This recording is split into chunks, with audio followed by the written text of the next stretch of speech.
సరే, కొండా సురేఖ గారి మాటలు గత వారం రోజులుగా చూస్తూ ఉన్నాం. వారి మానసిక స్థితి విషయంలో అనుమానం వచ్చే విధంగా ఉన్నాయి ఆ మాటలన్నీ కూడా. ఒక మంత్రిగా అటువంటి మాటలు మాట్లాడతారు అని చెప్పి ఎవరు కూడా ఊహించారు. బహుశా అయితే ఆమెకు మంత్రి స్థాయి లేకుండా పెద్ద పదవి వచ్చిందని అనుకోవాలి, లేదా ఆమె మానసిక స్థాయి విషయంలో వాళ్ళ కుటుంబ సభ్యులు ఒకసారి ఆలోచన చేసుకోవాలి. ఈ మొత్తం ఎపిసోడ్ విషయానికి వస్తే ఇప్పటివరకు అసలు కేటీఆర్ అనబడే నాయకుడు ఈ ఎపిసోడ్లో ఎక్కడ కూడా లేడు. వాస్తవానికి కేటీఆర్ గారు బహుశా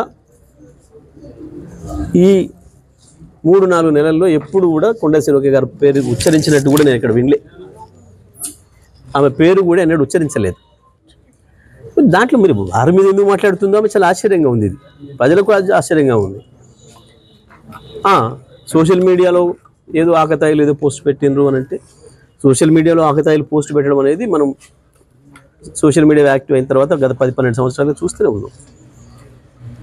ఆ రకంగా మా మీద కూడా ఎన్నో పెట్టారు. మా నాయకులు కొన్నిటి మీద చర్యలు తీసుకోగలిగిన కాడ తీసుకున్నారు, లేదు తీసుకోలేని కాడ తీసుకోలేదు. అయినా మాకు అక్కర లేకపోయినప్పటికి కూడా మా హరీష్ రావు గారు స్పందించిండు, సరే ఎందుకు కాదు అని చెప్పి అయిపోయింది మా పార్టీ నుంచి. కానీ ఇది స్పష్టంగా కొండా సురేఖ గారిది కాదు, ఇది వాళ్ళ నాయకుడు రేవంత్ రెడ్డి. ఎందుకంటే ఇటువంటి భాష వాడటం, ఈ రకంగా కుటుంబాన్ని నాశనం చేయడం అనే దుర్మార్గమైన పని తెలంగాణలో గతంలో ఎప్పుడూ లేదు. కేవలం రేవంత్ రెడ్డి పిసిసి అధ్యక్షుడు అయిన తర్వాత మాత్రమే ప్రారంభమైంది.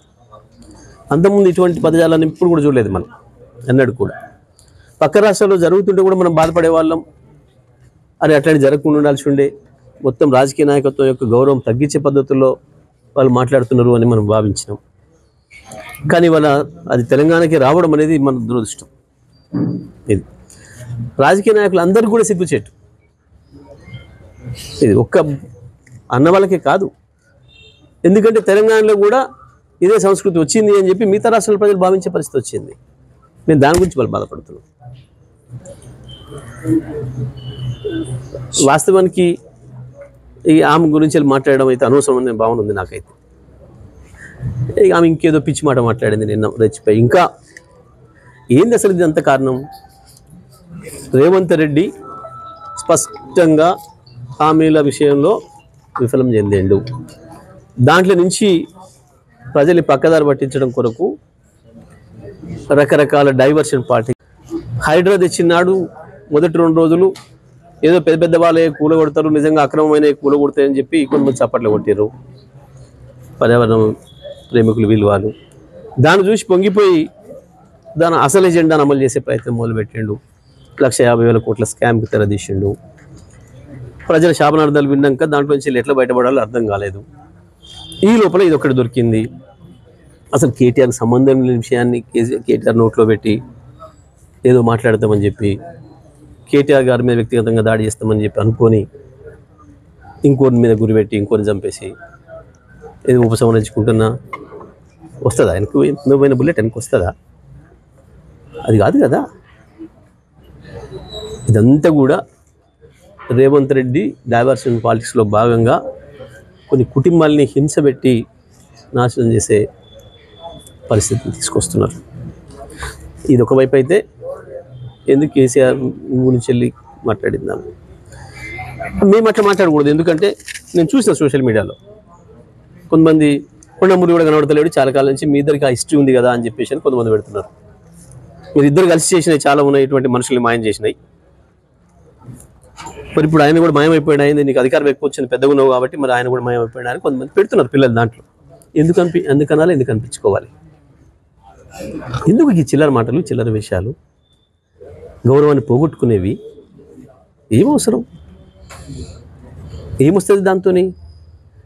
మన వ్యక్తిత్వం బయటపడుతుంది, మన స్థాయి బయటపడుతుంది తప్ప, మన మాట మన వ్యక్తిత్వాన్ని మన స్థాయిని చూపిస్తుంది తప్ప బయట వాళ్ళకి అవతల వాళ్ళని తగ్గించదు ఎప్పుడు కూడా. ఎవరికి రాదు ఆ భాష?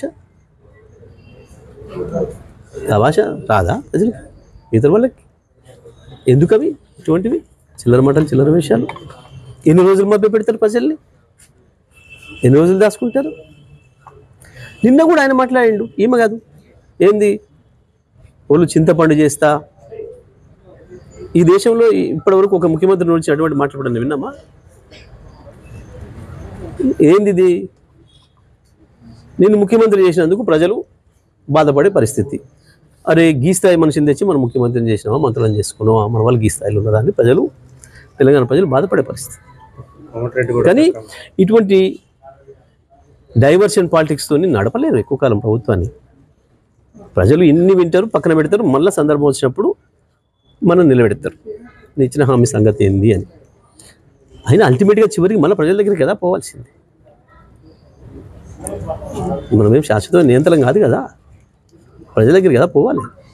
చెప్పరా అప్పుడు కోమటిరెడ్డి వెంకటరెడ్డి ఆయన ఎప్పుడు కూడా పూర్తి స్థాయి ఆయన మానసిక స్థాయి ఎప్పుడు కూడా పూర్తిగా సాగుగా ఉండదు. ఆయన మానసిక స్థాయి ఈ మధ్యకాలంలో చాలా అనుమానాలు వస్తున్నాయి. కుటుంబ సభ్యులు కూడా అంటున్నారట కొద్దిగా ఎందుకో మంచిగా ఉండట్లేడు మనిషి అని చెప్పి. మూసి గురించి వెళ్ళి మాట్లాడితే నవ్వుకోరా. 1956లో మీ చేతికి ఇచ్చిండ్రు ఈ రాష్ట్రాన్ని. 1956లో మూసి నీళ్ళు ఏముండే, 2014లో మాకు చేతికి ఇచ్చినాడు, కేసీఆర్ చేతికి ఇచ్చినాడు ఈ రాష్ట్రాన్ని. మూసి ఎట్లా ఉంది? సిగ్గు అనిపించదా మాట్లాడడానికి? మూసేవాడు ప్రజలకు తెలియదా? ఎవడి నాయకత్వంలో ఇది నాశనం అయిపోయింది, కలుషితం అయిపోయింది. నల్గొండ జిల్లాలో ఫ్లోరిన్ కారణం ఏంది? మీ దుర్మార్గ పాలన. కృష్ణా గోదావరి నదుల్లో మన చుక్క నీళ్ళు రానియకుండా, మన వాట కొరకు కొట్లాడకుండా, మీ ఆంధ్రవాసుల చెప్పులు మోసుకుంటూ తిరిగి మీరు నీళ్ళు లేకుండా చేసిన పాపానికి భూగర్భ జలాలు అడిగంటితే అవి వెతుక్కుంటూ అడుక్కుపోయినందుకు కదా వచ్చింది ఫ్లోరిన్ పైకి. మూసి జలాల ఫ్లోరిన్ అంటాడు, ఇంత గొప్ప ఇంజనీరు. మొన్న నేను నవ్వుకున్నా. పాపం ఇంజనీర్లు దురదృష్టం ఏంటంటే ఇంజనీర్ల ట్రైనింగ్ క్లాస్కి పోయి కాళేశ్వరం కట్టిన ఇంజనీర్లు కావద్దు, బుద్ధి ఉండాలి ఏమన్నా. కాళేశ్వరం కట్టిన ఇంజనీర్లు తెలంగాణ ఇంజనీర్లే కదా ఈ రాష్ట్రాన్ని అద్భుతమైన సస్యశ్యామలం చేసింది. ఒకరి గురించి మాట్లాడేటప్పుడు సోయి ఉండాలి కదా బాధ్యతలు ఉన్నప్పుడు. సోయి తప్పి మాట్లాడకపోతే ఏముంది? ఆయనలాగా నేను ఒకటే చెప్తున్నా మా ఇంజనీర్లకు, తెలంగాణ ప్రజలు మిమ్మల్ని ఎప్పుడు మర్చిపోరు. ఈ 10 ఏళ్ల కాలంలో పనిచేసిన ఇంజనీరింగ్ సోదరులు, అది మిషన్ భగీరథలో చేసిన వాళ్ళు కావచ్చు, లేదా ఇరిగేషన్ రంగంలో చేసిన వాళ్ళు కావచ్చు, ఇతర నిర్మాణ రంగంలో చేసిన వాళ్ళు కావచ్చు, అద్భుతమైన మీ కృషి వల్లనే ఇవాళ తెలంగాణలో పర్ క్యాపిటా ఇన్కమ్ పెరిగింది, తెలంగాణ జీడిపి పెరిగింది, భారతదేశంలోనే తెలంగాణ నెంబర్ 1గా గర్వంగా నిలబడే స్థితికి వచ్చింది. అది మీ కష్టమే. ఈ చిల్లరగాండ్లు మాట్లాడే మాటలకి ఎవరు కూడా ఏం ఫీల్ కావద్దు. నేను అదే రోజు చెప్పాలనుకున్నా. ఏమైనా కాకునే లేదు, ఎంకరెడ్డి లాంటి ఇంజనీర్లు మాత్రం కాకండి. విశ్వేశ్వరయ్య తమ్ముడు అనుకుంటున్నాడట ఆయన. పాపం విశ్వేశ్వరయ్య గారు పరువు తీసే పద్ధతుల్లో విశ్వేశ్వరయ్య గారి పేరు తీసుకుంటున్నాడు. ఇంకా చిల్లర మాటలు మాట్లాడే వాళ్ళకి ఏం చెప్పాలని సమాధానం? ఓ పద్ధతి ఉంటే పద్ధతిగా మాట్లాడితే చర్చ పెట్టవచ్చు దాని మీద.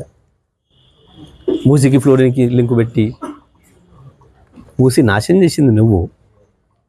సింపుల్. మీకు 2014 నాటికి మూసి మీద ప్రవహిస్తున్న నీళ్ళకి అక్కడక్కడ ఆనకట్టలు కట్టిన దగ్గర ఏ రకంగా నురువులు ఇంత ఎత్తు లేచేదో కిలోమీటరు, ఏ కాలుష్యం వల్ల లేచినాయో ఇవాళ ఎందుకు లేస్తలేదో ఒకసారి చూడండి. అదే చెప్తే సమాధానం.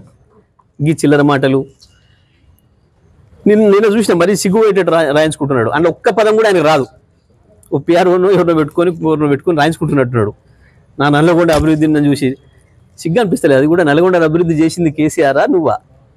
చెప్పి కేసీఆర్ వచ్చి చూసి ఇదేం దరిద్రం, 3 నెలలు బాగా కావాలని చెప్పి కదా కేసీఆర్ చేసింది. నల్గొండ ప్రజలకు తెలియదా?